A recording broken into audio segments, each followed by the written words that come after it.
गोंधळ निर्माण करणं. कारण ती जर का शिवसेना एक असती तर भाजपने किती म्हणजे आता जसं आकाश पातळ एक केलं तसं आकाश पातळ इतर ग्रह जरी एक केले असते तरी भाजप काय वाढू शकलं नसतं. आणि भाजप वाढलेलाच नाही आहे, त्यांनी सगळे बाहेरची लोक मांडीवर घेतलेत. उद्धवजी 8 MIMचे उमेदवार जे आहेत ते निवडून नगरसेवक झालेले आहेत.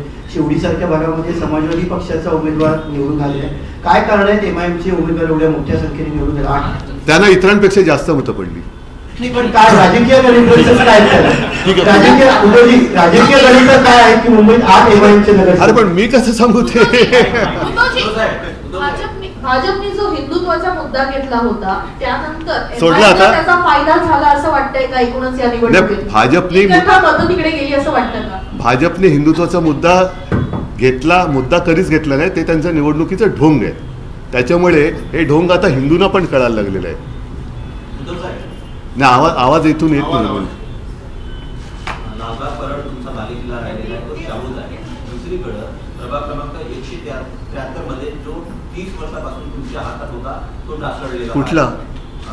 शिल्पा पेडुलकर भाजपच्या विजयी झाल्या. एरिया कोण मला असं आकडा. हा ठीक आहे, पण तसं काही ठिकाणी त्यांच्या पण जोगेश्वरीमध्ये आमची निवडून आलेली आहे, जो त्यांचा बालेकिल्ला होता. सचिन पाटील निवडून आलेले आहे. असं होतं ना. बघा लोकशाहीमध्ये या गोष्टी घडत असतात, पण त्या प्रामाणिकपणे व्हाव्या. आम्ही त्यांची मतचोरी पकडून दिली, दुबार मतदार पकडून दिले, त्याच्यानंतर सगळ्या गोष्टी आम्ही नंतर ते काय पाडू बिडू सगळं आणलं होतं. ह्या सगळ्या गोष्टी मुंबईमध्ये आम्ही जागरूकतेने होऊ न दिल्यामुळे त्यांना एवढ्या मोठ्या प्रमाणावरती चोरीमारी करता आले. पण तरीसुद्धा अगदी झालीच नाही असं मी नाही म्हणणार. थोड्या दिवसात त्याची पण माहिती आम्हाला मिळेल. उद्धवजी, आपल्या सगळ्यांचं अभिनंदन.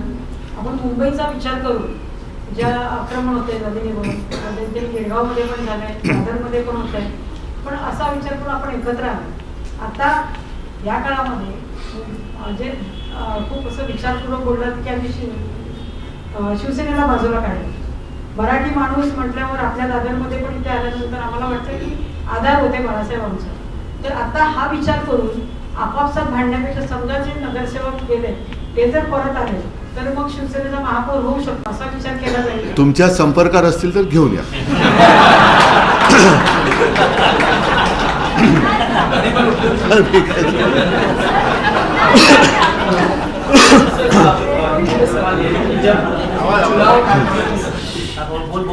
चुनाव प्रचार जब शुरू भी नहीं हुआ था उसके पहले हमने मुंबई में कई जगह होर्डिंग्स देखी थी जिसको रखा गया था. जब चुनाव प्रचार शुरू हुआ था ठीक उसके पहले मुंबई में